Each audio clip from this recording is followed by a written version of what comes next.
Madam Speaker, I'd first like to thank members of the House for a very rich debate over the last 2.5 days. We've discussed a wide range of topics, but a few themes stick out in the debate. Members agree, everyone agrees with the need for us to transform our economy, and everyone agrees that we need to build a fair and equitable society, and we are taking important steps forward. The Pioneer Generation package was spoken about by virtually every member of the House, and you all lent strong support for the government's plans to honor the Pioneer Generation. We heard many heartwarming stories that brought the spirit of our pioneers vividly to life. There were also many other specific issues which are going to be taken up in the Committee of Supply, specific issues to do with protection of low-wage workers, Mr. Zainal Sapari, for instance, issues to do with benefits for the self-employed, Mr. Ang Hin Kee, some issues to do with specifics about particular sectors, prefabrication in the construction industry, for instance, Mr. Teo Ho Pin, issues to do with arts and heritage, Ms. Janice Koh, issues to do with the preschool sector, issues to do with work-life balance, green vehicle schemes, and so on. So many specific issues have come up, which I'm sure will be taken up in the COS debate. What I would like to do is to concentrate on the three main themes that have come up in the debate and which are also, in fact, three main themes in the budget.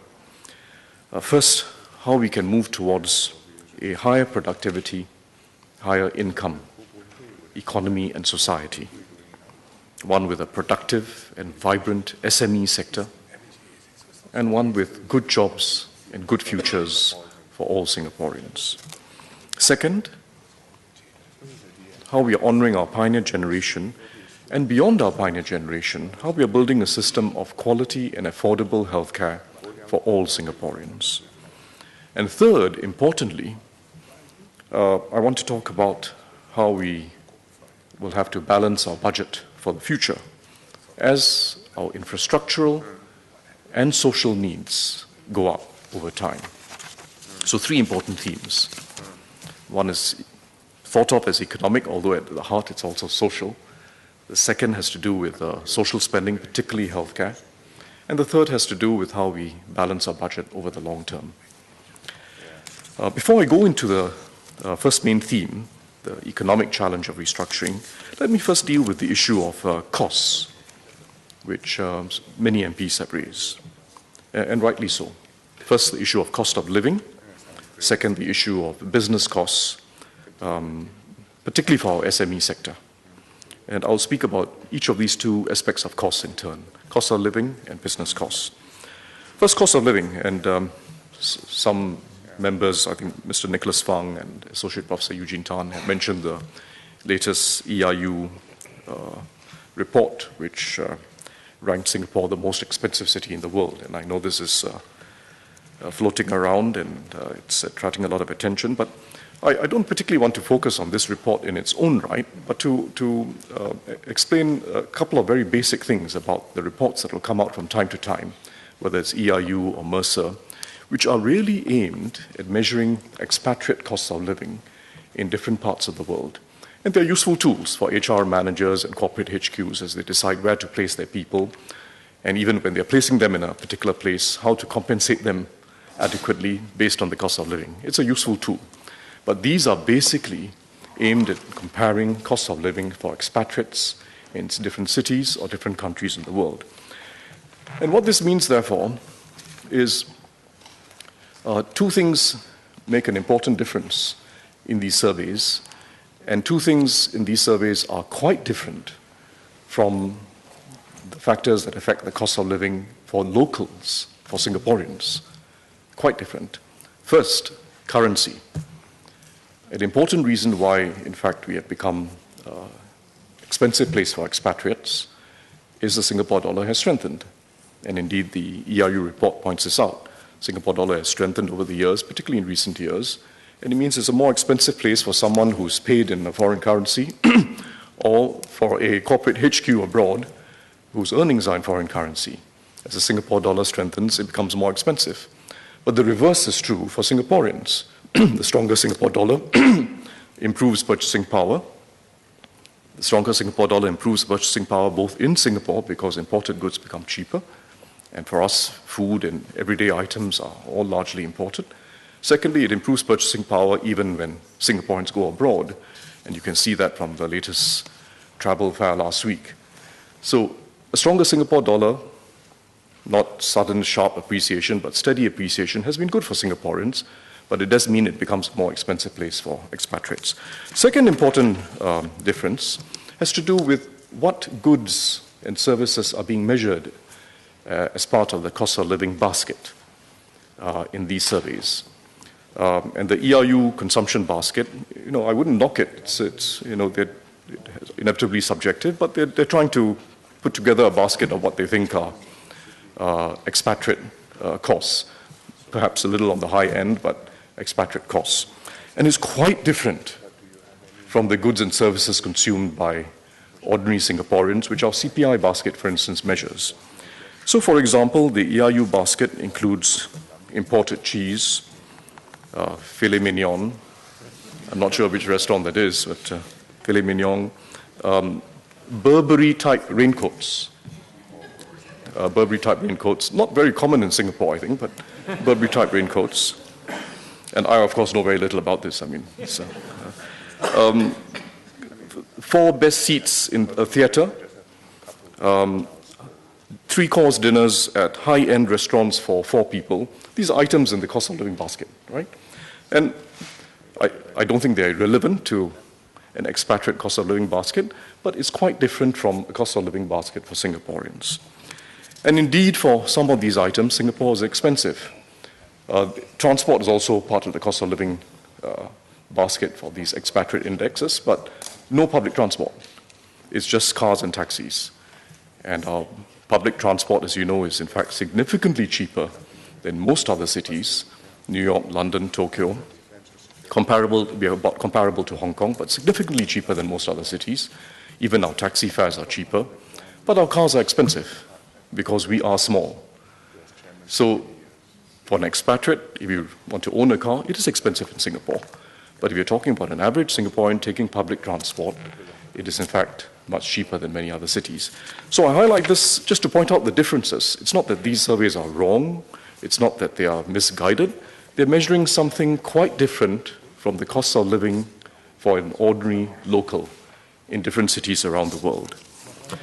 Now, there are in fact, unfortunately, not very many surveys that truly try to measure the cost of living for ordinary residents. But we have a very good study that was done by the Asian Competitiveness Institute in 2012, which compared purchasing power in different cities. And they specifically distinguish the cost of living for expatriates and the cost of living for a typical resident household. And they looked at all sources of data, including the ERU study, World Bank's International Comparisons Program, and they constructed consumption baskets for expatriates and for ordinary residents. And they found that Singapore was indeed quite expensive for expatriates compared to other cities. At the time of their study, Singapore was ranked fifth out of 109 cities in the index for expatriates. But costs for Singapore residents were very different. We were ranked 61st out of the 109 cities when you compare the cost of living for residents. Quite similar to other Asian cities like Hong Kong, which was ranked 58th, or Seoul, that was ranked 60th. So that's the basic difference. And from time to time, these surveys will come up. I know some people will give it a spin, but it's measuring something quite different from the cost of living for our residents. What is important for us is that Singaporeans, and particularly lower and middle income Singaporeans, have incomes that grow faster than the cost of living. That's what's important. And in fact, that's what we have fortunately been able to achieve. In the last 5 years alone, if you take our middle income households, our median households, their incomes have gone up faster than the CPI index, than the cost of living. In fact, it's gone up by about 10% in real terms. Similar rate of growth for the low income household, about 10% in real terms. And indeed, for the low income household, if you exclude from the CPI index imputed rentals for those who are in fact owning their homes and they don't have to pay rentals, if you exclude that factor, then actually the increase in real incomes of the 20th percentile was 19% over the last 5 years. So significant improvement, and we keep our eyes focused on that. Keep our eyes focused on how the average Singaporean and the low-income Singaporean is doing in their incomes relative to the cost of living. Let me move on now to the issue of business costs and competitiveness. And expatriate costs are part of that equation. We should keep our eye on expatriate costs as well because it's part of the overall business cost equation. But the key challenge we face, Mr. Inderjit Singh, Mr. Dinakaran, Mr. Teo Song Seng, Mr. Ang Wei Ning just a short while ago, several MPs spoke about this, and Jessica herself, Ms. Jessica Tan had herself highlighted this as a challenge in her opening speech. There is a challenge of business costs. It has gone up. And it has gone up fundamentally because we haven't been doing poorly as an economy. Wages have therefore gone up. Rentals have gone up because the demand for space has been very strong. Demand for industrial space, demand for retail space, demand for office space. Demand has been very strong for businesses. And because supply was short of demand, rentals have gone up. Wages will go up as long as there's a tight labor market and there's a demand for labor. So demand in the economy is strong. Demand for resources, and especially labor and space. And that's why costs are picking up, fundamentally. The wrong strategy will be to weaken our economy, be a less vibrant economy. And you can think of many cities not so far from where we are, which are less vibrant, and the cost of living is lower. Cost of living is significantly lower because you don't have wage pressures and rentals are cheap. The cost of living is lower, but that's not what our business community wants, and that's not what Singaporeans want. So we've got to keep this a vibrant place, keep a check on costs to make sure they don't rise persistently faster than business profits or wages. That's our strategy. But accept that we are not going to be a cheap location for business. We are not going to be a cheap location for business. Now, how do we address it? I think it's if I can use a contrast that was in Mr. Yeo Guat Kuang's speech between two countries. A very interesting contrast, because Guat Kuang spoke about the difference between Hong Kong and Japan. In Hong Kong, retail rentals have gone up very sharply. In fact, the cost of land and cost of all properties, including homes, has gone up very, very sharply. So retail rentals in Hong Kong today are more than 7 times the price. Prime retail rentals, more than 7 times higher than Singapore. Very high. Their cycles are sharper than us. And they have, on a trend basis, I think, gone up much more than we have in terms of the cost of space. And in Hong Kong, they leave it to the market to restructure. Price goes up, costs go up, businesses have to restructure. They leave things much more to the market than we do, in fact, in Hong Kong. And the consequences, businesses have been restructuring. And the example which Mr. Yeo Guat Kuang gave was of how, because retail rents are now so high, businesses have shifted away from traditional clientele and traditional services towards catering to the high-end Chinese. And many Hong Kong residents are not very happy about that, but that has been the business adjustment. And he contrasted it to Japan, where you have rental protection, still quite extensive, even in Tokyo. Very extensive rental protection, and that's why you have lots of little, very charming ramen shops, craft shops, mom-and-pop shops, all surviving. But that is a strategy quite different from Hong Kong in another regard. It's not just that rents are cheap, but wages are stagnant, and opportunities for the young are very, very limited, as we all know. Japan has stagnated. So rents are cheap. Government has intervened to keep it cheap. The laws are still in place, but things are stagnant.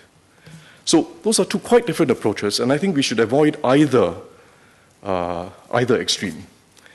Don't just leave it to the market, but neither can we fix rents and keep prices low and expect that the cost of living goes up at the same time. It doesn't work like that anywhere in the world. So what we have done is to try to mitigate the cycles. And when you look at industrial land, you look at retail space, that's our approach. And supply is catching up quickly.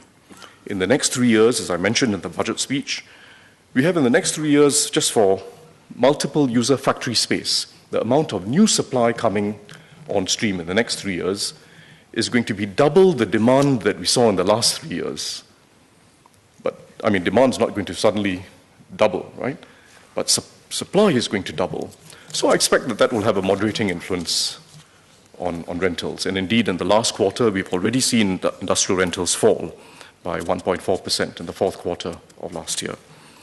Likewise for shop space, very substantial increase in supply that's going to be coming onto the market.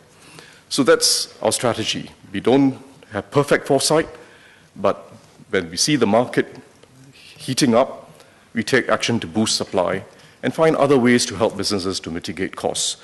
And one of the ways is what Ms. Jessica Tan, Dr. Teo Ho Pin, and some others spoke about, which is to help companies to save costs through the sharing of services.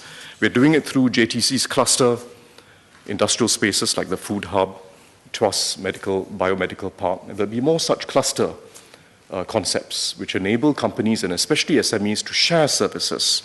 And this means reducing upfront investment costs that otherwise they'll have to do on their own. It also means lower maintenance costs over time. And Ms. Penny Low spoke about having more clusters for startups, like Block 71. She wanted more of those, and that's also a good idea. And Mr. Zaki Mohammed spoke about retail malls, helping retail SMEs to share services. So these are useful ways in which we can mitigate the rise in costs and help companies to have a more efficient model as well, a more efficient way of using their manpower and getting more value out of the space they occupy. Transport, again, an important business cost issue, and that's why we had not just road tax rebates last year, but we allowed for a further 5-year COE extension for vehicles who had already had their COEs renewed. It was really to help our smaller businesses. And this year we enhanced the early turnover scheme to lower the replacement costs for old commercial diesel vehicles. So those are important ways in which we can mitigate the cycle, mitigate business cost increases, and we are open to any other suggestions, any other practical and effective ways in which we can help. But the fundamental solution, and Inderjit had asked for a permanent solution. The permanent solution to address rising business costs is to raise productivity. That's the only permanent solution. We've got to upgrade our economy fundamentally, because our costs, as long as we remain vibrant as an economy, our costs will basically approach that of an advanced country. A little higher in some areas, a little lower in some areas, but basically we'll have advanced country costs. And the only way for our businesses to survive in that environment is to have advanced country capabilities in innovation, in the commercialization of R&D, in managerial skills, and investing in employees so that they have deep skills. That's the only way. And we summarize it with a concept or measure called productivity, but it's actually about those things. It's about skills, it's about workplace culture, it's about automation, it's about innovation. That's the only fundamental solution. We've got to raise productivity, which brings me now to the first main theme of the budget as we look to the future. How can we achieve this higher productivity, higher income economy? Now, first, I think it's useful to take a step back. It's not as if we are a failing economy when it comes to productivity. It's useful to see where we have come from, and I'll show you a chart on how much, the journey we have traversed over the last 30 years. This is 1980. In 1980, this is the level of productivity compared to the US. I'm using US here for simplicity as a major advanced country, in many respects a leader in productivity. If you take US as 100, Singapore was basically about 40% in 1980, 30 years ago. So we were very much a developing country then, about 40% of the level of the United States and well below most developed countries. Fast forward 30 years, where are we now? We're now basically at about 2/3 of the level of the, in fact, it should be about 70%, sorry. It's about 70% of the level of the United States. So quite a major shift in 30 years from 40% of the US to 70% of the US. And we're almost at the level that the United Kingdom is at now. And in fact, we are, because of low service sector productivity in Japan, overall, we have the same level of productivity or slightly higher compared to Japan. So it is not a bad achievement that Singapore has taken this journey. Our SMEs, our people, everyone has taken this journey, and we've come a far way in 30 years. Now, there is a second challenge, however, as we go forward, that is not just about productivity, but it is, as Mr. Yogot Huang again emphasized, it's about raising productivity while maintaining full employment, because that too is extremely important. And one of the unique things about what we have been able to achieve is that we have been able to achieve a rising employment rate, giving everyone an opportunity to have a job. In the last decade, in fact, if you look at Singapore, I'll have to explain this chart if you just focus on it one step at a time. It looks at the employment rate, that's the horizontal axis, and in the vertical axis, it looks at the level of productivity. And where we were 10 years ago, basically, level of productivity was one where we were about a little over 60% of the level of the United States then, but our employment rate was basically around 65%. Since then, our employment rate has increased. If you look at Singapore last year, our employment rate has increased significantly. It's not the highest in the world, but it has caught up with some of the advanced countries. It's now a little high, it's about a little lower than what UK was 10 years ago, but we've caught up in employment rate. But it's a very important challenge for us to be able to raise productivity while providing jobs for all our citizens and opportunities for all of our citizens is a much bigger challenge than raising productivity by shedding jobs. And that is in fact what has happened in many countries. If you look, for instance, at the United States, if you look at the United States over the last 10 years, in fact, employment rate has come down significantly. Productivity has risen, but employment rate has come down significantly. Same thing in the United Kingdom. Employment rate has come down, productivity has moved up a little bit. And typically when they talk about employment rate coming down, it is the lower skilled that are the ones who are put out of the workforce. And we found a way in which we can have an economy where everyone has a role to play. The easy way to raise productivity is go through some shock treatment, shed firms, shed jobs, but the ones who will suffer in our case are the lower skilled and especially our older workers. But we've taken a more inclusive approach, and we should retain this inclusive approach as we go forward, which makes it a special challenge. Don't do it the way that some countries have done. Take a segment of your workforce out, and you get higher productivity almost automatically. You want to keep everyone in the workforce, but as Suisse says, make every job better. Make every job better. And that makes it a difficult challenge, but one which we can achieve. So I just want to highlight this fact, that it is about productivity in a full employment economy. That's our particular challenge, and that's what we are set about. How do we go about it? No one is satisfied by the rate of productivity growth in the last few years. It's been dismal, right, the last few years. So, but how do we go about it? What has the government's approach been? First, we've tightened foreign worker policy. Second, we've provided very substantial assistance for businesses to upgrade. Very substantial assistance. And that means principally providing our SMEs with assistance, because all our schemes, whether it's the PIC, the Transition Support Package, all our schemes have been skewed towards SMEs, because we know they're the ones who need the most help. The large firms are able to adapt to the market much more easily. They've got the resources up front to invest. It pays back over time. It's the SMEs who need more help. So most of our schemes are tailored to the SMEs. And if you look at the Transition Support Package, this is the second year, it's a 3-year package, 7.3 billion. About 80% of that goes to the SMEs. About 5.8 billion is very substantial assistance.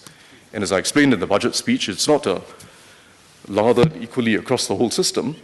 Not everyone is getting the same, But some SMEs are getting a lot more than others because they are taking the initiative to put their own money in the game, to invest, to innovate, to invest in, to upgrade the skills of their people.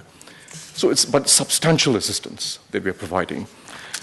So that's what we are doing, tightening labor market policy, providing strong support for businesses to upgrade.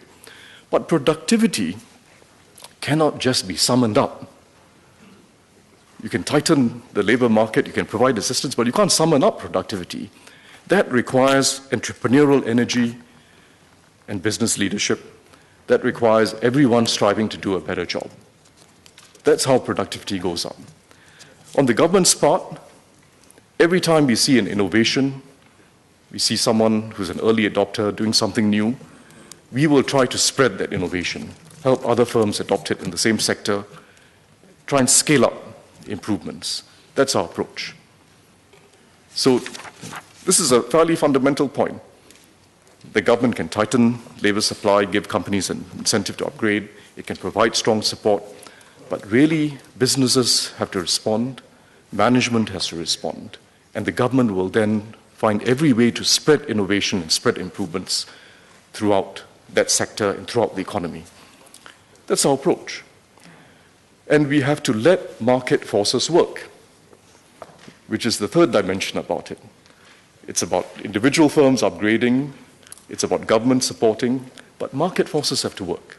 And market forces will reward those who are upgrading, those that are more efficient, those that are more innovative. And the market needs time. Companies do not give up their business simply because they're doing poorly in 1 year. It takes time for the market to sort itself out, for the better businesses to move ahead at the expense of the rest. And how we pace our restructuring journey is therefore quite important. And there are two views in this debate on this. In fact, Ms. Lina Chiam had wanted us to accelerate the shakeout of firms and accelerate the consolidation of small firms. And that is one view. Mr. Inderjit Singh, Mr. Dinakaran, and several others felt that we've been moving too quickly in restructuring, that we needed to pause a little more, which is another view. And we have taken the middle path. First, avoid shock therapy. Avoid shock therapy because we know actually it takes time for market forces to work. And if we go with a shock therapy, good firms can be shaken out. Firms with a good future can be shaken out, and good jobs too can be shaken out. So we've avoided shock therapy, but we've got to have a steady clip in our restructuring effort. Be very clear about direction and keep a steady clip so that there is pressure on firms to upgrade. All the changes that we've done have been phased in. They're not sudden. The most significant are the changes in the dependency ratio ceilings, the DRCs, sector by sector, but they're all announced 2 years in advance, which is why this year and next year you'll see the final effect of the DRC cuts in the services sector that were announced last year. We phase in all our measures. Second, we try to avoid a cookie-cutter approach where there's only one formula for all firms and one scheme for all firms. And here, again, there are two contrasting views as to how we should go about government assistance. On the one hand, we have some views which have some merit. Ms. Jessica Tan, Ms. Lee Biwa, and others spoke about the need to make it easier for firms to qualify and take advantage of our schemes. Or as Ms. Lee Biwa says, provide the assistance faster. Another view, which Mr. Eugene Tan, Dr. Eugene Tan, and in fact Ms. Lina Chiam and others expressed, was a more cautious one, which is that we must require firms to demonstrate productivity improvements first. Show proof before you get assistance. Mandate certain improvements as the requirement before you get assistance. And these are both meaningful views, and through the range of our schemes, we in fact have first a broad base of support that is easy to qualify for, secondly a second level of support that is more customized, where we work with the firms and we work for what we know are real improvements in productivity within a space of time. We need both approaches, in fact. It can't be only one approach of having companies show proof before they get assistance. Neither can it be a approach where the money is just being handed out liberally, upfront, no questions asked, because then you get what's called deadweight funding. You're just going to fund what the companies would have done anyway without assistance. So we need both approaches, and that is indeed our approach. The PIC, in fact, leans a little more towards the liberal approach, but it's not no questions asked. Companies know they qualify as long as they meet the criteria. But when it comes to the PIC cash scheme, where the money comes much earlier, we've had to put in a check in the system, which is the 3-employee rule. It's only for the PIC cash scheme, not for the PIC scheme at large, which is the major scheme. But for the PIC cash scheme, we did have to put in that requirement because it is easy to abuse. So those are some of the practical challenges we face when devising government support. How fast do we move? Second, do we have a system which allows liberal use of funds with no questions asked, or do we place requirements that have to be met before assistance is provided? And we try to find the right balance, and we'll improve as we go along. So let me now move on to this next phase of restructuring. What are our priorities, and what are the priorities that have been expressed in this debate, which I think has been a useful debate? First, we must transform our SMEs. Second, we must transform jobs and develop every talent. Third, we must transform our culture and our norms at the workplace and in some regards in our society. So in short, we have to transform our economy and we have to transform our society if we succeed in this restructuring journey and achieve a high productivity, high income society. And it's unrealistic to achieve this in a few years. It's going to take some time, but we have to have a determined approach to the problems, put resources into it, and make sure we move at a continuing clip, make sure we move at a steady clip. A decade from now, if we move at this clip, we will be in a different place, where firms will be able to survive with good profit margins, workers will have higher incomes, and the reason why you can achieve both higher incomes and good profit margins is productivity would have been transformed. So the first priority is transforming our SMEs and help them overcome the constraints of a tight labor market and high business costs. They remain at the core of our economy, as many MPs spoke about it. Denise Paul, for instance, yesterday spoke about this. We have to make sure that our traditional businesses remain a unique part of Singapore society. And as Mr. Teo Song Sing says, there's no reason why traditional businesses, including our many family-owned businesses, cannot be dynamic players in the new Singapore. By applying new management concepts, by going for strategies that are seen amongst other firms, including the larger firms, our traditional businesses do have a role to play in the future Singapore economy. And our SMEs have come a long way in the last 10 years alone. If you just look at two things, and I'm just picking two things, if you look at broadband access, for instance, 10 years ago, 40% of SMEs had broadband access, now it's 80%. And in this year's budget, we're going to give them high-speed broadband access.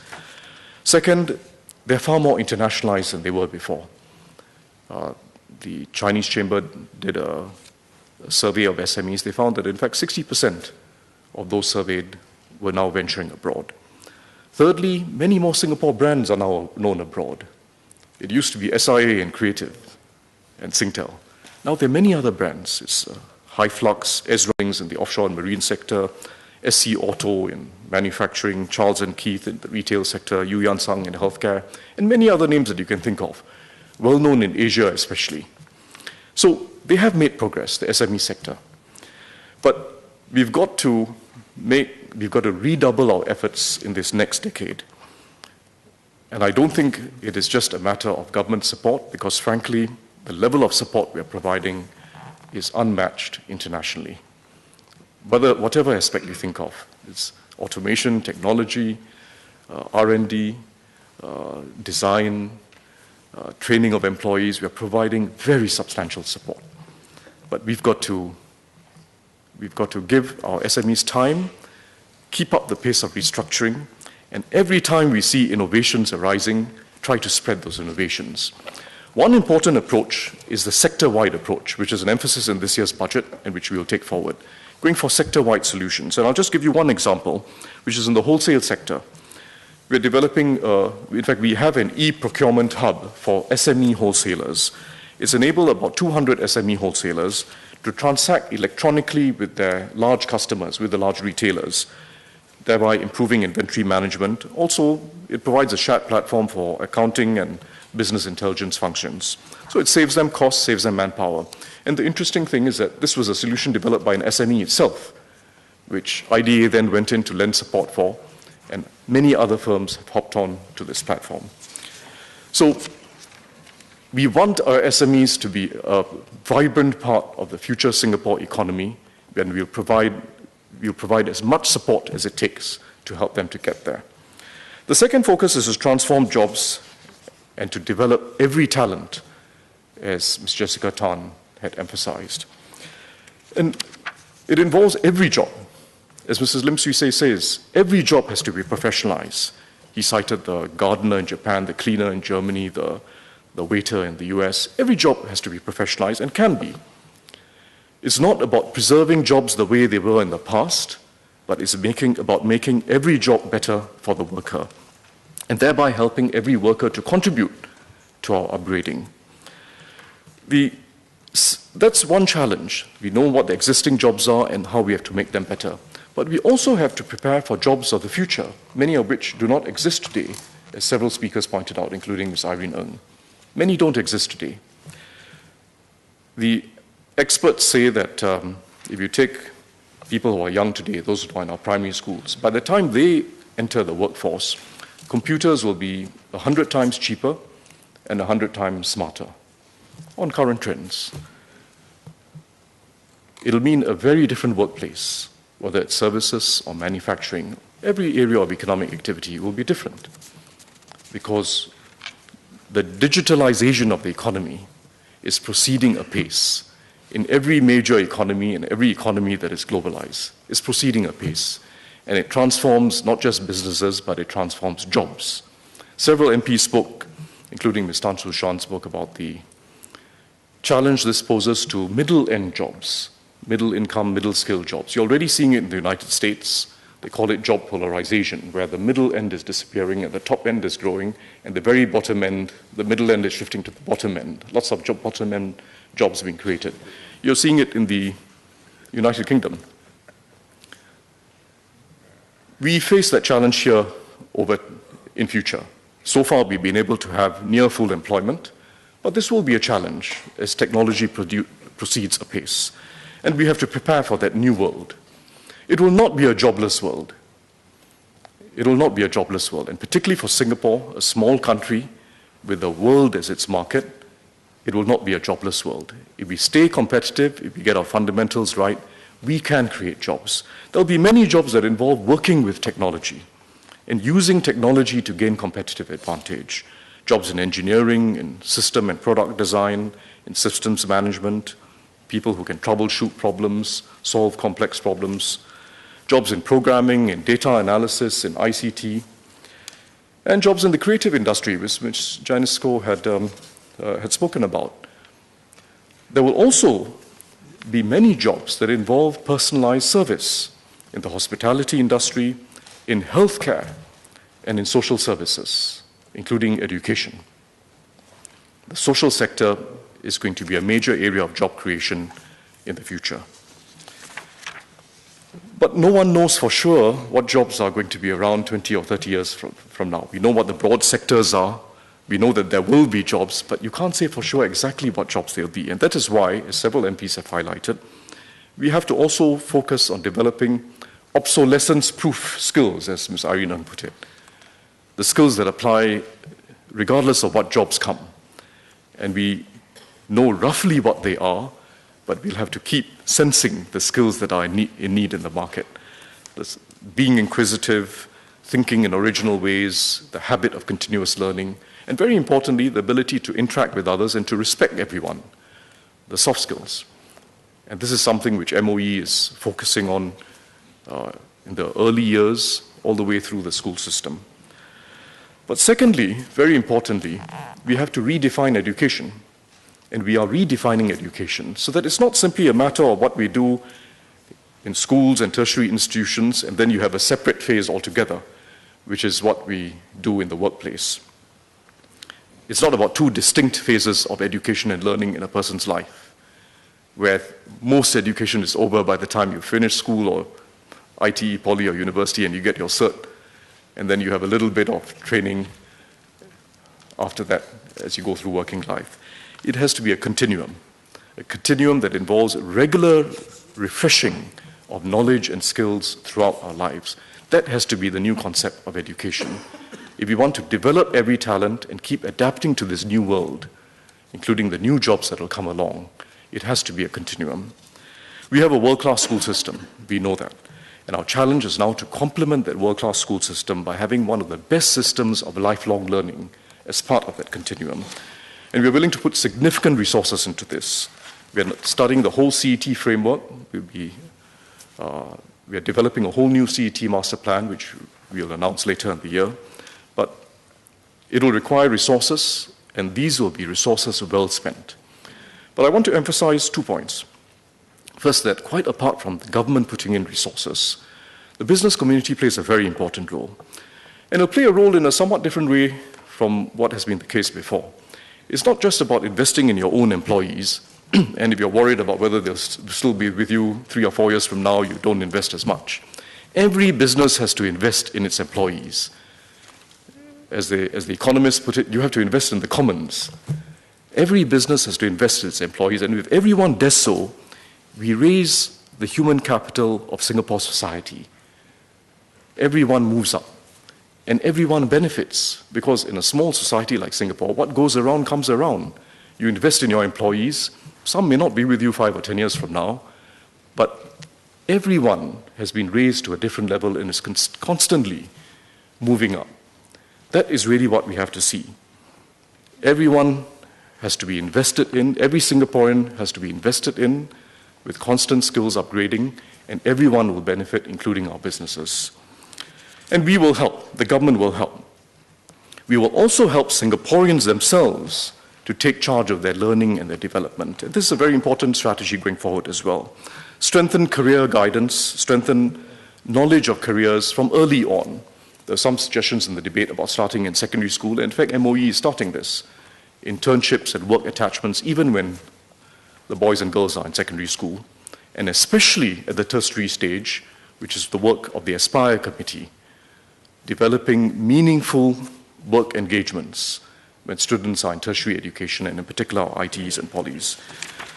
But beyond the internships and the early attachments, it really has to be a continuous process, where we have to conceive of lifelong learning as one that involves regular infusions of education and learning at different times in our career. And we have to think ahead about the challenge, put the resources, and plan a whole new framework for CET that enables us to do this. There are examples. MOE, for instance, started a decade ago, a system where teachers and principals, every teacher and principal, after a period of years, can take time off to learn. Some go on work attachment, some go abroad, some do something in another field of education before coming back. Constant infusion of skills and knowledge. There are many possibilities, and we'll have to study this. It will require resources, but this will be resources well spent. We have to redefine education and invest in this next lap in education that has to do with complementing a world-class school system with a world-class system of lifelong learning. Third challenge, transforming culture and social norms. And many MPs spoke passionately about this. Ms. Fumi Ha, Ms. Penny Low, Mr. Patrick Tay spoke about this. And I don't want to cover the same ground which I've stated in the budget speech and which MPs have very eloquently and thoughtfully spoken about. It's a softer area, less tangible, but we all know it underpins everything else we want to do.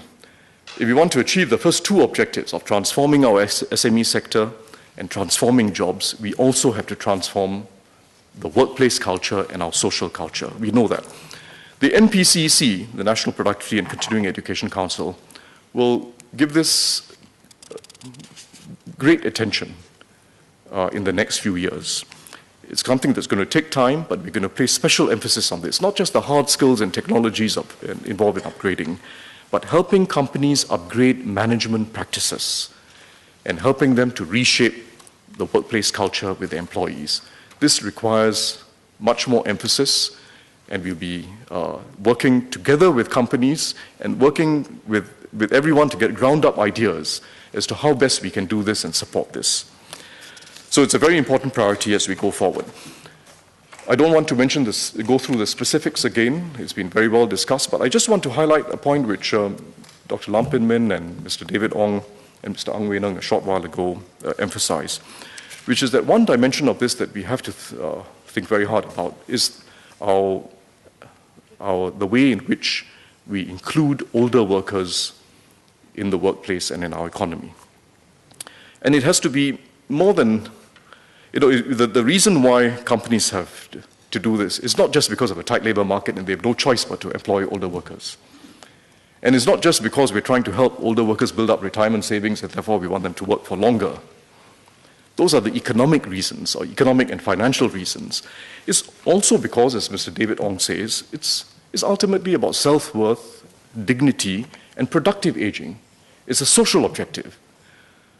And when we think about this issue, therefore, it's not just about the financial strategies, it's really about changing the way we think about every Singaporean, maximizing the worth of our older workers, finding ways in which they can add value as part of the team. And this involves transforming mindsets, which is why I wanted to emphasize this particular point that came up, I think, very usefully in the debate. And the government will play its role. We'll support this in every way we can. We've got the special employment credit. The public sector is playing its role. For instance, MOE, again, if I just use that example, is drawing on many retired teachers, retired educationists, involving them in a very meaningful way as we upgrade our education system. But the business community has to treat this as a strategic priority and responsibility, because we can only create an inclusive society in the true sense if, as Mr. Yeo Guat Kwang says, we give everyone a chance to have a job and a meaningful opportunity to contribute. Next aspect of social norms that I just want to mention briefly is the importance of moving to a system where self-service becomes the default option and something which customers even prefer. If you look at what's happened in the financial industry, for instance, it's quite interesting. We now treat ATMs as the default. ATMs and internet banking are in fact the default option. Not long ago, everyone wanted to go to a bank branch, speak to the officer across the counter, see the passbook being updated in front of your eyes and make sure it's updated. How many people still do that? Some of our older folks still want to do it, but for most Singaporeans, the ATM is the default option now. And for many, in fact, internet banking is the default option. And we're going to go further because in June this year, we will be introducing what's called the FAST system, Fast and Secure Transfer System, electronic funds transfer, which allows consumers and businesses to use electronic devices to transfer funds between banks almost immediately. Today, it takes 2 or 3 days, transfers of funds between banks. It'll be almost immediate. So these are the changes that we have to make in every industry. Make self-service the default. I'll give you another example, real estate. In Australia, the majority of real estate transactions are exclusive agency arrangements. And because they're exclusive, it's a sole agent system, the agents are happy to put all the information about a property online or in newspaper ads. They leverage on ICT, so when you in fact go and look at a house or a property, you can look at the prospective buyer can look at the floor plans, look at the different rooms, take a virtual tour of the entire property through online property ads. As a result, basically the prospective buyers do a lot of self-service before contacting the agent.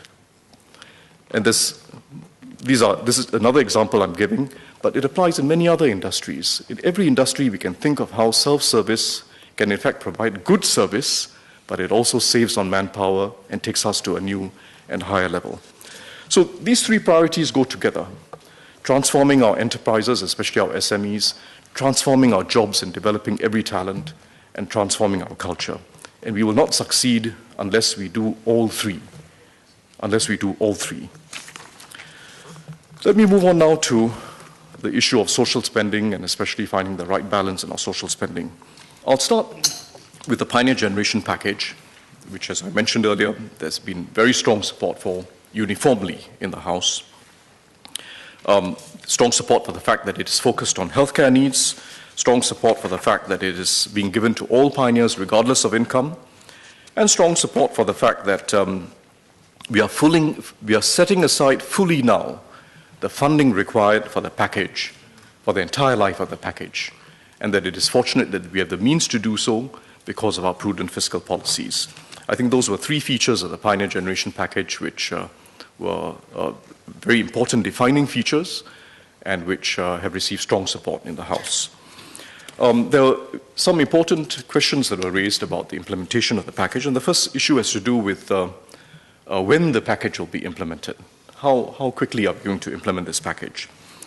And Dr. Teo Ho Pin in particular had asked about whether we can bring forward the CHAS benefits, the ability for the Pioneer Generation to benefit from the extra subsidies in our GPs.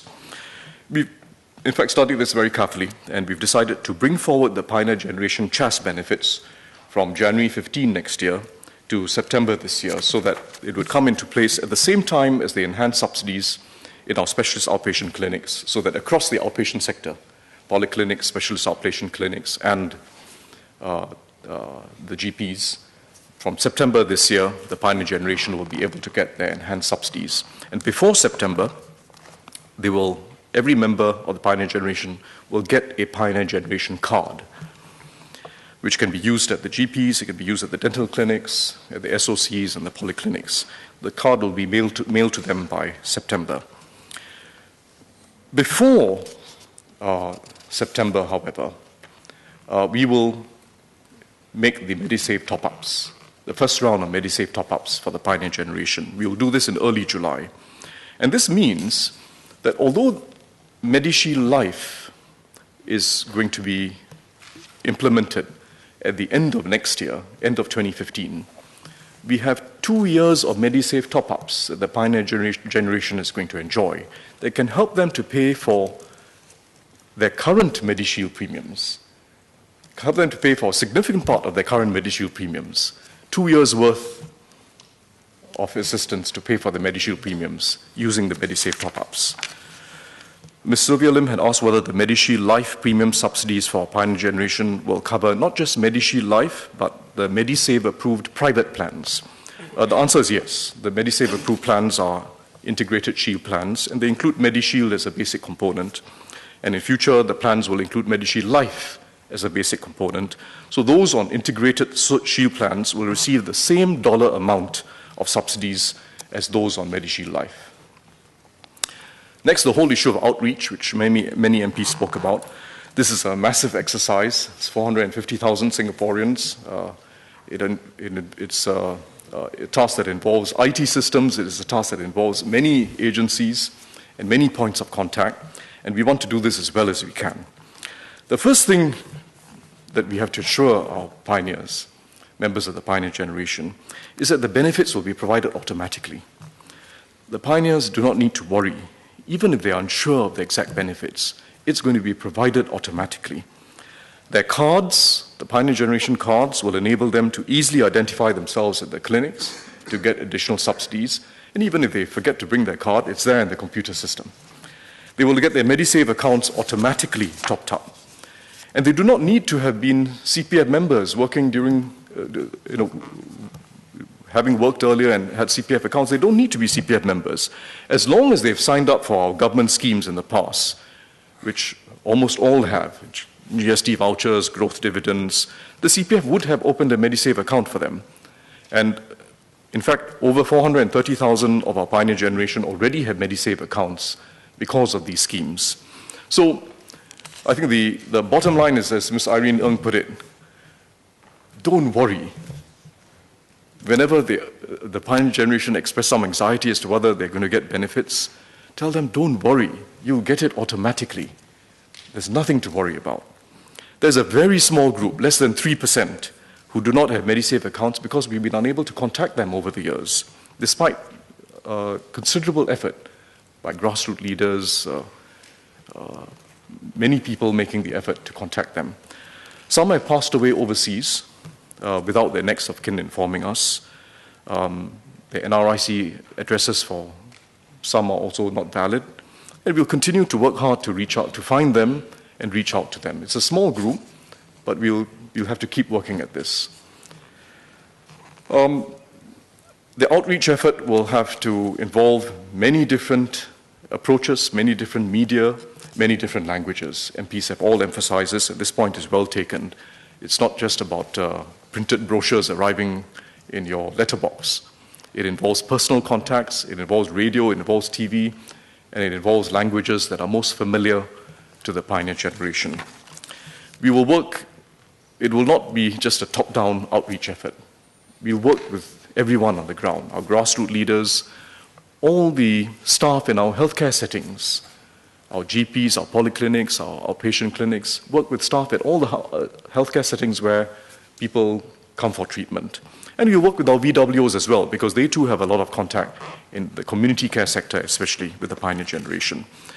The online facility is there, especially for the younger family members. They're very familiar with looking up details online. But as I mentioned, the benefits will be provided automatically, and there's nothing to worry about. And if someone really needs to talk to a volunteer or officer to find out more, we already have today 26 Citizen Connect centers across the island where advice can be given on the Pioneer Generation package. Eligibility is the next issue. Mr. Bayan King and Mr. Lim Biao Chan, for example, had highlighted the case of individuals who had been living in Singapore and contributing from the time of independence, but were not able to get citizenship for various reasons until later. The appeals panel that we're setting up will be able to look into such cases. That's why we're setting up an appeals panel. It will have diverse representation, we'll have Singaporeans from a range of backgrounds, and this panel will be set up by the end of April, and we'll provide more details on this later.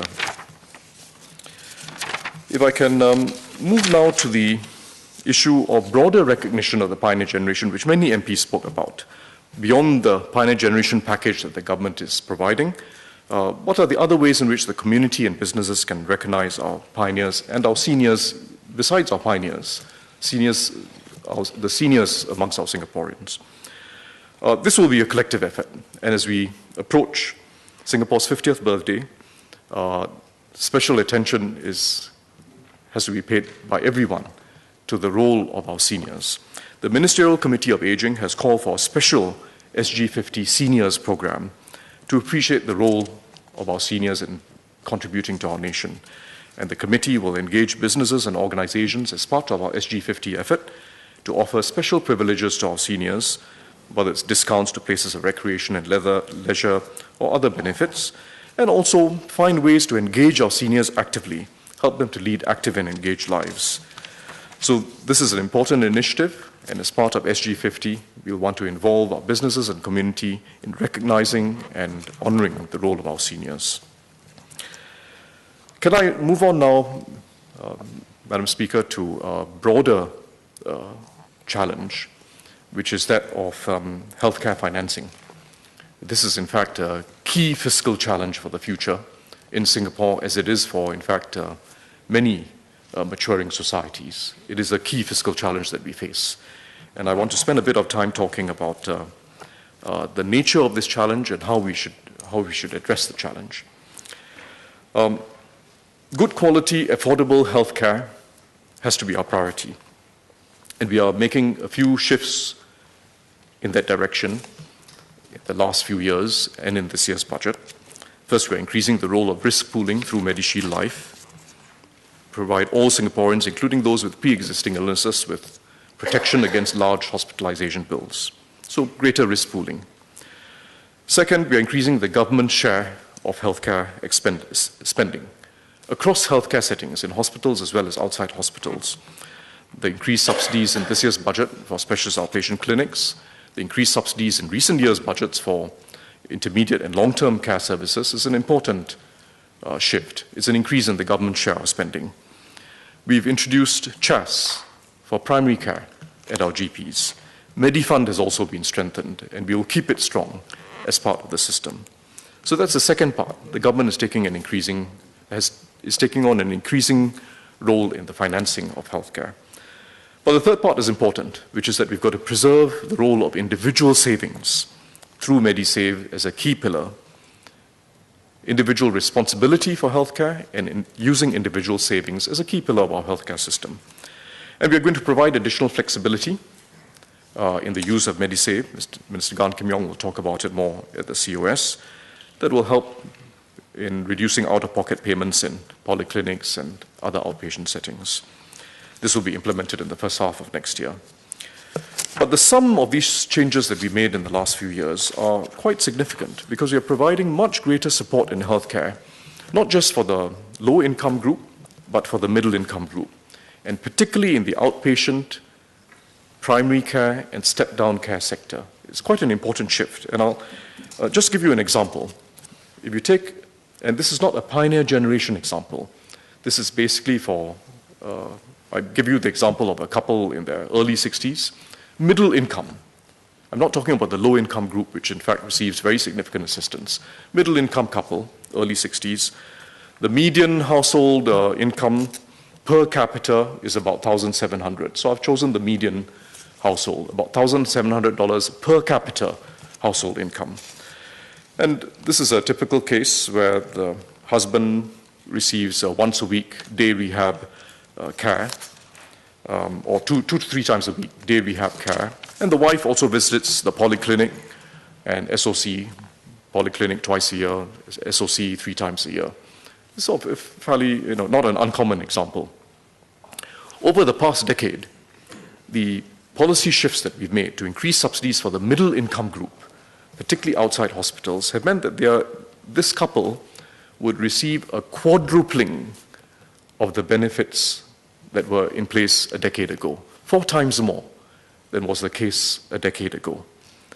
And in addition, as we expand home-based care in future, if the husband, for instance, stays at home and receives care, the household would see a 7.5 times increase in support compared to what we had in place a decade ago. So it's a very significant increase in support that we're providing for all Singaporeans. And as the couple gets older, they'll be getting MediSave top-ups through the GST voucher, not an insignificant sum. Each of them will get $250 a year. By the time they get into their 70s, it's $350 a year. Plus the enhanced benefits of MediShield Life, which cuts down on the risk of large bills in hospitals and which will come with subsidies from the government for the middle income group. So I just want to say that we've been making significant shifts, not just for the pioneer generation, but for all Singaporeans as they get older especially. But we have a larger challenge in future. Beyond these shifts that we are making, we have to look to the future and address the larger challenge of healthcare costs. To put things in perspective, or put the scale of things in perspective, the pioneer generation is 450,000 Singaporeans. 450,000 Singaporeans. The next generation, age 45 to 64, is 1 million Singaporeans. And they will be entering into retirement 10 to 20 years from now. That was called the baby boom. They will be entering into retirement 10 to 20 years from now. That is a very important challenge that we have to meet, how we can provide quality care in an affordable way. And it first involves appreciating very fundamentally 2 facts, 2 key points that we have to bear in mind. And the first is that it is a misconception that countries that spend more are doing a better job in providing healthcare. Spending more doesn't mean better healthcare. The evidence is very clear on this internationally, that it is a misconception that merely spending more means better healthcare. Some countries have very high spending, but in fact have much weaker healthcare outcomes than others. And I'll show you a chart to illustrate this. This is a set of mainly advanced countries, plus Asian countries like Hong Kong, Korea, Singapore, and Japan. The first thing you notice, of course, is, I have to explain the chart, that the horizontal axis has got total healthcare expenditure per capita. National expenditure, whether it's the government or insurers or individuals who are paying for it, This is total expenditure per capita. And the vertical axis is a health grade, which is that comes from Bloomberg's rankings of the world's healthiest countries, which looks at life expectancy, percentage of underweight children, proportion of people with high cholesterol, various indicators. First thing you notice, of course, is Singapore isn't doing badly on health grade. In fact, we rated the best in the world. I don't know if it's true, but we are certainly doing quite well in healthcare outcomes. But we're doing it with relatively lower expenditure compared to other countries. Part of this is because we are a little younger as a society compared to the maturing European societies, but even if you adjust for that, we spend less on healthcare, but we achieve good healthcare outcomes. And then you see at the other end of the spectrum, the United States. People often refer to it in articles and wonder why we're not spending as much. Well, they spend a lot of money, but they've got very weak healthcare outcomes, in fact, much weaker than most other advanced countries. And if you look at the countries in the middle, there's very little correlation. Very little correlation between how much you spend and your healthcare outcomes. Now, why is it some countries are spending far more and yet not getting better outcomes? There are basically three reasons. First, particularly in the United States, prices are just much higher. The costs are much higher for any particular treatment you talk about. If you talk about a knee replacement, it's about 4 times the cost of Singapore. But prices are just far higher in the United States than in other advanced countries. That's the first reason.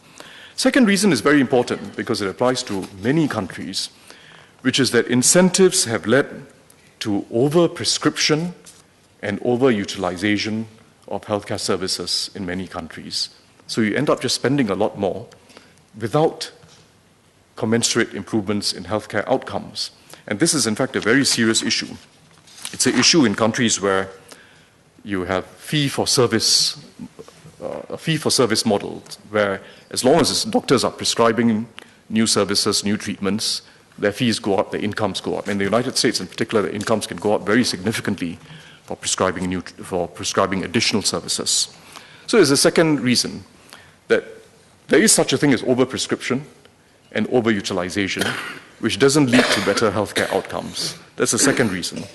The third reason, which is very important also, is that there are many healthcare systems that provide universal subsidies for everyone across the board, the poor, the middle income, and even the rich. In fact, many advanced countries do that. They provide universal subsidies across the board at much higher cost. And it may make healthcare look very cheap for everyone at point of consumption, but it leads to much higher usage because it looks cheap, and people don't realize it, but they're actually paying for it in another way, through higher taxes. So universal subsidies where everyone benefits, leading to high utilization of the healthcare system, but the cost is in fact being paid through taxes, through insurance, through other means. And it's not just cases like the US. Japan is actually a very good example, because in Japan, health insurance covers a very wide range of services with very little control over access to treatment.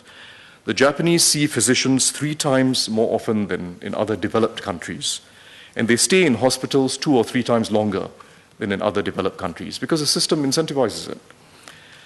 And it's got nothing to do with demographics, because the Japanese are by nature, in fact, or physiology, or it's nothing to do with their medical condition. It's all a matter of incentives. And the costs that you saw in that chart are not the end of it, because in the next 10 to 20 years, the costs are going to go up very considerably in these societies because of the incentives towards overutilization and overprescription. It's a very fundamental issue. So that's the first point. More spending doesn't mean better healthcare outcomes. The second key point I want to make is that there is in fact no free or cheap healthcare anywhere in the world. It can look cheap or free at point of obtaining the service because your insurance pays for it or the government has subsidized it.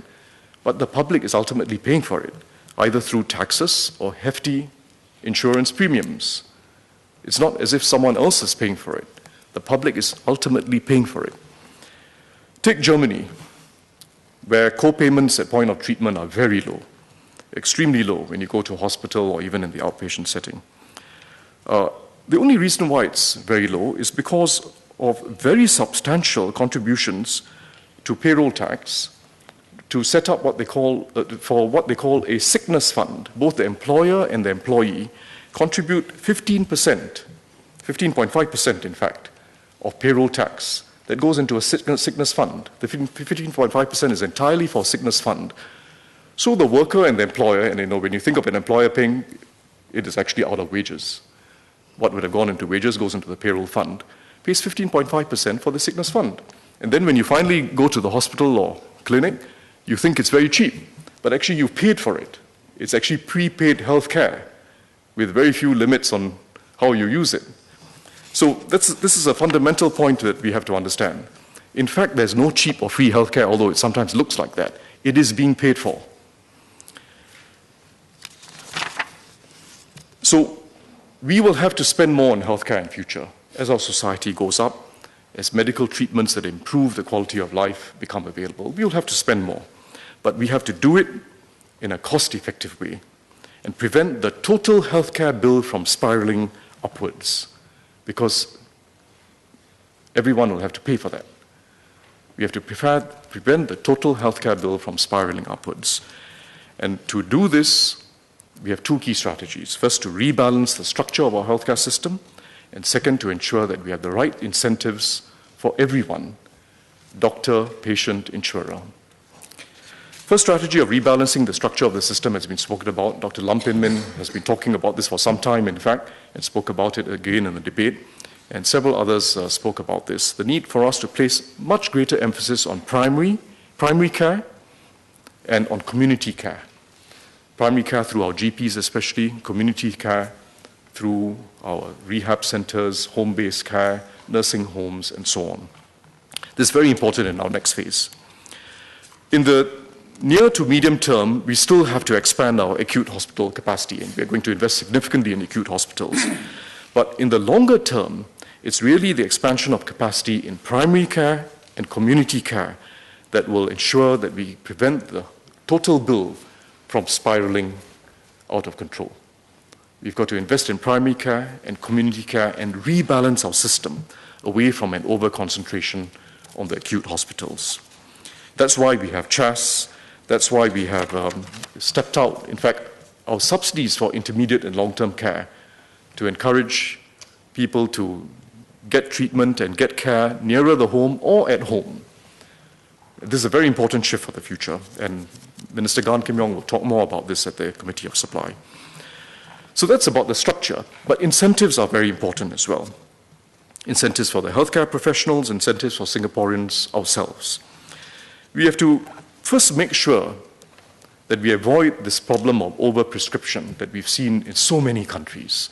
The US is an extreme example, but there are many others that we can point to, including Japan, as I spoke about. We have to ensure that treatments which are subsidized, treatments which receive subsidies, are clinically necessary based on evidence and are cost-effective. And there's some interesting lessons we can learn from elsewhere in this regard. In fact, in the UK, in France, and Germany, they've set up institutions that look at evidence-based research to establish what are the effective treatments, and technologies for various illnesses. When should a specialist referral be made? And we can learn from some of these experiments and develop our own systems. Second, we have to promote more team-based care, in particular one that allows our nurses and our allied health professionals to play larger roles alongside our doctors. And here too, there are very good examples in Australia and elsewhere where nurses play a larger role, and Dr. Lam has also spoken about this. Third, we have to ensure that our healthcare clusters are encouraged to play a key role in managing the overall quality of care in and out of hospital. The clusters are not just the hospitals, but they involve primary care and they involve step-down care besides our hospitals. And our clusters have to take responsibility for overall care of the patient, both in and outside hospital. And the government will support new initiatives, new alternative approaches, such as telehealth. Khoo Teck Puat Hospital, for instance, has a telehealth system that involves nursing homes, where the patients and nurses in the nursing homes can communicate directly with the geriatricians at the hospital using telehealth. It saves on time, it's convenient, but it allows the patient to stay in the nursing home and not to be warded in a hospital. Finally, we all have to take responsibility for maintaining healthy lifestyles. And many MPs spoke about this. Mr. Gantiampo, Dr. Intan, many MPs spoke about this, the importance of healthy lifestyles, and the government will spare no effort, especially through the HPB, in promoting healthy lifestyles and early screening for all Singaporeans. So I've gone about this at some length because this is in fact a key fiscal challenge for our future, controlling total healthcare spending, and secondly, finding a fair balance in terms of who pays for that total bill, a fair balance between the individual, the government, the employer. It's a very important challenge for our future. And both the Ministry of Health and MOF will be quite seized with this issue over the next few years. Let me move on now to the third theme of this rounding up, which is the need to balance our budget as spending goes up in the future.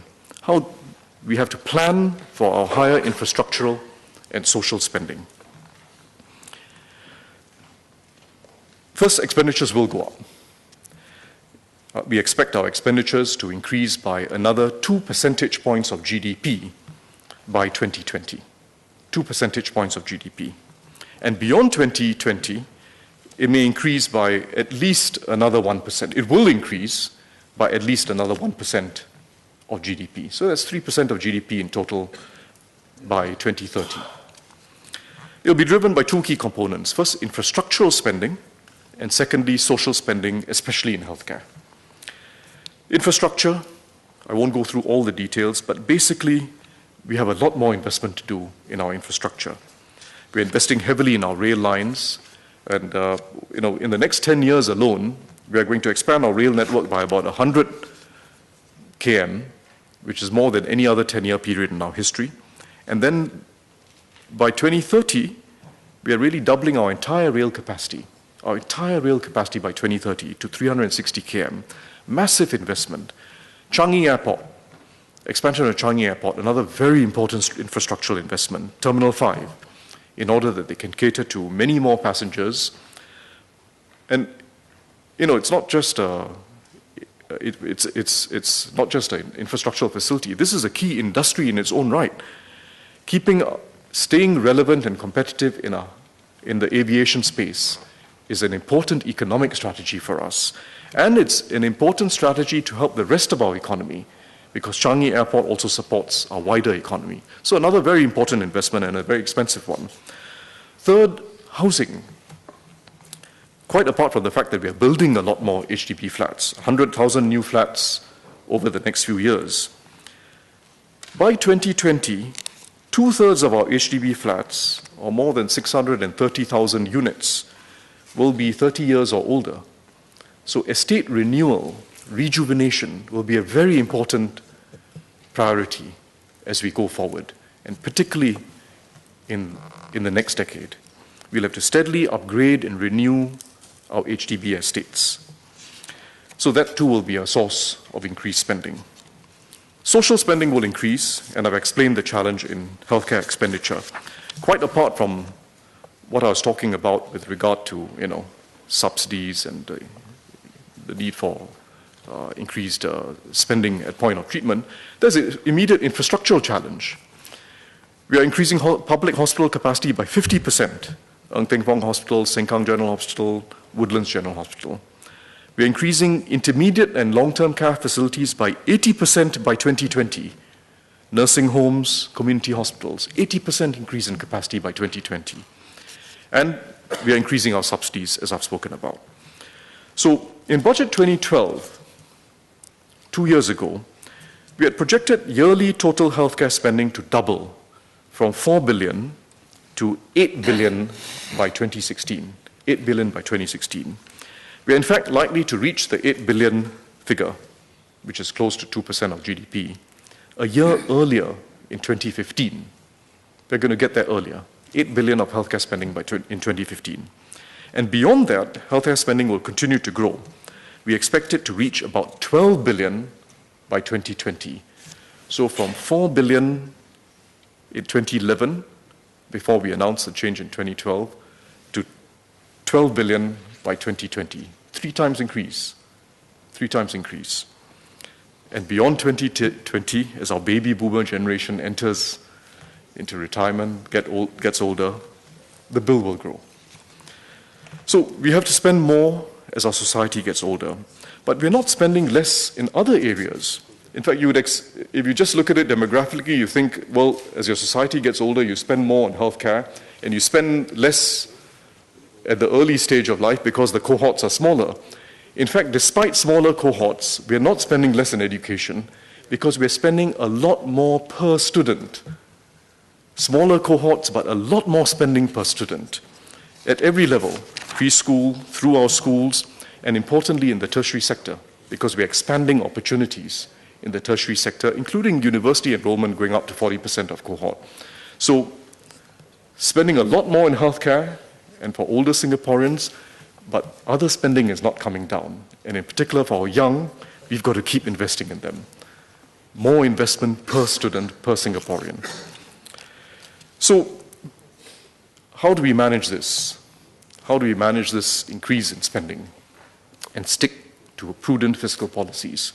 First, as our spending goes up, we've got to ensure that all spending is judicious. We have to achieve value for money in every program and be obsessed with achieving value for money in every program. Second, we've got to target social subsidies at those who need them most. And for most of our schemes, this means more for the low-income group, but also some for our middle-income group. Avoid universal subsidies, as Mr. Ang Wei Ning just said. The pioneer generation is the exception because we're honoring a whole generation for what they've done for Singapore. But in general, avoid universal subsidies, stick to targeted subsidies that give more to those who need the most and also help the middle-income group. So that's our first strategy to do with spending.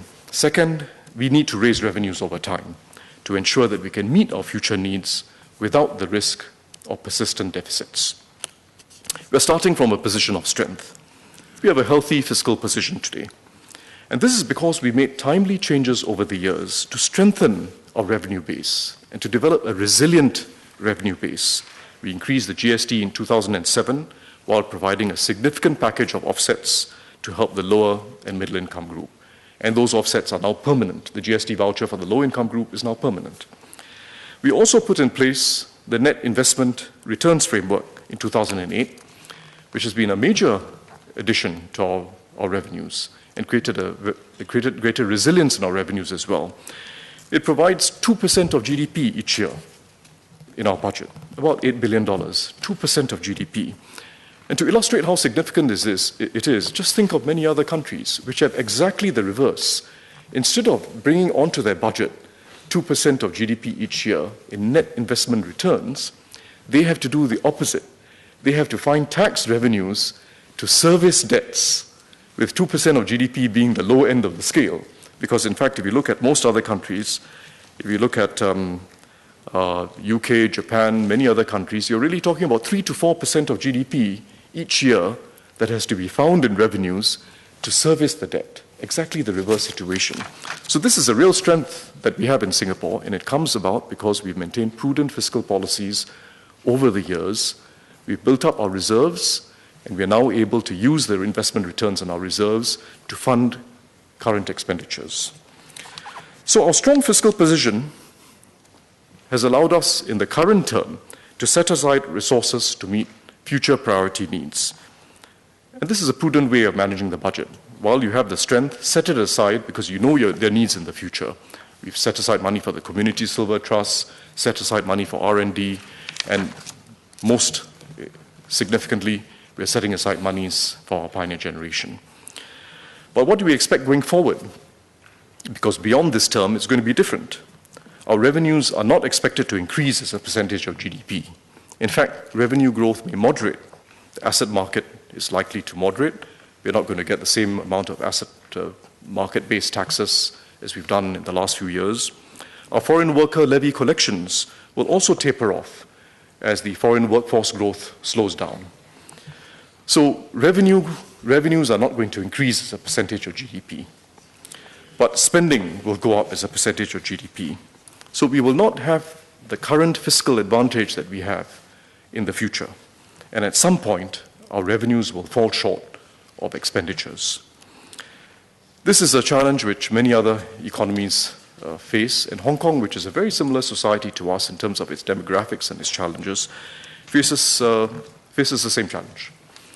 They don't have to spend on defense and foreign relations, but in fact, they have the same aging workforce, and they have projected that within the next 7 to 10 years, they are likely to face structural deficits where revenues will fall short of expenditure structurally. And their finance secretary, Mr. John Tsang, has acknowledged this. In fact, in last year's budget as well as this year's budget, last year he acknowledged that the growth of government revenue will drop substantially if the tax regime remains unchanged. So they know they need to change, and that they, like them, we will run into structural deficits if we do not raise revenues in the next decade. So we must be prepared for the years ahead and build up our revenues for the spending needs of the next decade and beyond. How do we do it? Our approach has to be based on 3 principles. First, whatever our tax and revenue strategies, we've got to sustain a vibrant economy. Second, we've got to maintain a fair and equitable system of taxes and transfers, a progressive system of taxes and transfers. And third, keep the tax burden on the average Singaporean, the average household, keep the tax burden on the middle income low. 3 principles. Keep the economy vibrant, ensure that we have a fair and equitable system of taxes and transfers, and third, keep the burden on the middle income low. The first principle is very important. Dr. Alvin Yeo spoke about this, Dr. Janil Puthucheary spoke about it. We've got to keep our economy vibrant. That's central to our social strategies, because an inclusive society is a hollow concept if we don't have fruits to redistribute and share. We've got to keep the economy vibrant, and that's how Singaporeans' lives have improved. Economic competition is intensifying. It's not lessening, it's intensifying globally. The UK is bringing down corporate income taxes to 20% by next year. Taiwan has reduced its corporate income taxes to 17%, same as Singapore. And importantly, quite apart from taxes, the world of technology and globalization is reshaping the way business is being done. Reshoring back to the advanced economies is happening, particularly in the United States, driven partly by cheaper energy costs because of the shale oil and gas revolution. Advances in robotics and additive manufacturing are allowing for manufacturing to be done cost-effectively much nearer to their customer base, allowing for rapid prototyping and mass customization, catering to their markets. It used to be too expensive to do it in the United States. Now it's becoming increasingly possible because of advances in technology. And to be sure, our economic competitiveness package is not just about taxes. It's about a quality workforce, it's about an excellent infrastructure, it's about rule of law, our whole system of governance. It's about how as Singaporeans we make the system work well. Taxes are not the only factor. But the reality is we are a small country without a natural hinterland, and business does not need to be here. Ms. Jessica Tan made this point. Even knowledge-based businesses, creative businesses, they don't need to be here. They can be done anywhere in the world. And with technological advance, they are being done everywhere in the world, sliced and distributed around the world and then brought together when it reaches the consumer. So we have to remain competitive so that we continue to attract investments and continue to grow talents. And that involves also retaining our own talents, Singaporeans, who are well qualified, well educated, and they are mobile. So it doesn't mean we keep taxes unchanged. It doesn't mean we keep taxes unchanged. For example, we made property taxes more progressive last year, and there's further room over time to enhance our asset taxes. We have to keep all options open. Second principle, a fair and equitable system of taxes and benefits. Equity. That's a very important second principle. And it means, firstly, that everyone has to pay some tax. Everyone has to pay some tax. I think that's a good society where everyone is contributing. The majority don't pay income tax. Majority of Singaporeans don't pay income tax, but they pay GST. Everyone pays something for a better Singapore. But those who have done better, those who are better off, should contribute more to society. And the lower income and the needy groups, those in need, should receive the bulk of the benefits, enabling us to level up society. That's our system. Everyone contributes something, but those who are better off contribute far more, and those in need receive more benefits than the taxes they pay. They're paying something in tax, but they receive more benefits back. And the GST is a good example. Not every tax in a progressive system needs to be a progressive tax. In fact, that's not an efficient system. Not every single tax or benefit needs to be progressive, but the system as a whole must be progressive. And the GST is a good example because the GST in its own right is a regressive tax. But when we increased the GST, we also made major changes in our other social policies, workfare, household grants, educational subsidies, many other changes that far more than offset the impact of a higher GST on the low-income group. It's not just a matter of the GST voucher. The GST voucher is one part of the permanent offset for the GST. It's a whole system of means-tested benefits that ensure that our poor get back far more benefits than the taxes they pay. In fact, for every dollar of tax they pay, they get at least $5 back in benefits, from childcare all the way to retirement. And in my budget speech, I had given the example of a low-income couple, the amount of benefits they get over a lifetime. I won't go through the details again, but it's a very progressive system of taxes and subsidies. If you look at the tax system alone, it is more progressive than, in fact, in several advanced countries. If you take the United Kingdom, for instance, in the UK, despite very high top marginal tax rates, the top 20% is paying 44% of all taxes. If you add VAT and income tax and everything together, council taxes, they're paying 44% of all taxes. In Singapore, the top 20% pays more than 50% of all taxes. It's about 52 or 53%. A highly progressive system. Next, I'll show you how things add up across the system. Taxes and transfers together. How do they add up? And how we have a system where those who are better off pay more taxes than the benefits they receive, and those who are less well off get more benefits than the taxes they pay. I should first explain that this chart shows the net benefits, net transfers. After you pay your taxes, what is the net amount you get in transfers?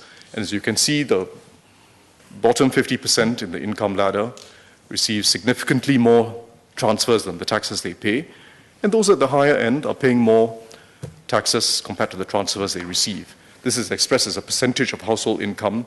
If I express it in dollar terms, of course, those at the high end will be paying a very large amount of dollars in net taxes, but as a percentage of income, it is lower. Now, I should mention also, and this is important because it comes into interpreting many of our other statistics, that I've left out the first decile here, which is the bottom 10%, because we have to understand that 2/3 of the bottom 10% are in fact retiree households who don't have incomes, but many of them are in fact not poor. 16% of those in the bottom 10% live in private properties, another 13% live in HDB 5-room and executive flats, a fair number own cars and maids. The bottom 10% is basically anyone who's not earning an income anymore, but many of them are quite well off. So I've left the bottom 10% off from there, and in any event, because they don't have income from work, if I were to add them in, the benefits can't be expressed on the chart because as a percentage of income, it would be infinity. But the basic point is, if you look, for instance, at those in the second decile, which is our low-income group, they get a significant more amount of dollars in benefits compared to the taxes they pay. And compared to 10 years ago, it has shifted, because the blue bars reflect the situation in 2013, even before this year's enhancements, and the red bars reflect the situation in 2003, a significant shift towards progressivity in our fiscal system. And we are doing more. In this year's budget, we spoke about KIFAS, we spoke about the increased subsidies for preschool education, we spoke about the increased subsidies in the tertiary level. And I just want to mention one fact which didn't feature in the budget, but which is a continuing story in the education system, which is how we are doing more in the school system to help children who have difficulties in basic skills, literacy, numeracy, other areas. We are already spending 20% more for a child who's weak in literacy and numeracy throughout the course of their primary education compared to the average pupil. And over the next few years, by 2017, this will increase to 40%. We'll be spending 40% more because of MOE strategies on children who are weak compared to the average being spent on all pupils. Important initiative. So, to summarize, whatever we do to raise revenues in future, we have to retain this fair and progressive system of taxes and transfers. Third priority, keep the tax burden on the middle income low. It's an important objective of our system, and Singaporeans want it to remain that way. This chart, which I show, will show average tax paid by the median worker. In Singapore, that's there in red. Average tax paid by the median worker. This is just income tax and GST. Significantly lower than other countries. In fact, it's lower even than Hong Kong, because in Hong Kong, income tax starts from the first dollar. It's like the UK system. In our system, most people don't pay income tax. The low income pay GST. So the average tax on the median worker is very low by international standards. And even if you include all other taxes, foreign-made levies, taxes on cars, if you include all other taxes, we still remain a relatively low-cost country, a low-tax country for the middle-income group. This compares Singapore with the UK, and this looks at what's called the middle quintile, those from the 40th to the 60th percentile, the middle quintile. Basically, the effective tax rate, this is real data, this is what all the taxes amount to. Effective tax rate, the amount of taxes as a percentage of the incomes, is about 10%. For those who own a car, it'll be somewhat higher. Those who don't own a car, it is lower. For those who own a car, it's about 7%. Okay? So that's our system. And we have to keep that tax burden on the middle income low so that they get to keep as much as they earn. That's our principle. Help the incomes go up and help them to keep as much as they earn. So that it is principally the higher income group that pays significant net taxes into the system, which we use to help the lower income group so they can get significantly more benefits than the taxes they pay. So we have to keep these approaches in mind in future years. We have a strong revenue position for now, but in the decade ahead and beyond, we're going to need more revenues to meet our infrastructural and our social needs. Keep our economy vibrant, keep a fair and progressive system, keep a low tax burden on the middle income group. And that is how we'll keep Singapore a nation of opportunities with assurance for all, and a country that is fair and equitable to its citizens. And as Mr. Seng Han Tong says, we are in a very unusual situation. We have a system where we have the heart as well as the strength. I think you used a familiar Chinese saying for this. We have the heart as well as the strength. There are many other countries where the heart, and they're waiting for a future government to deliver the strength. We have the strength. We are able to do things with the heart, provide quality care, provide services in a humane way, but because we have prudent fiscal policies that make sure we can afford it, and we must stick to that system of having the heart and having the strength. So let me conclude very briefly, Madam Speaker.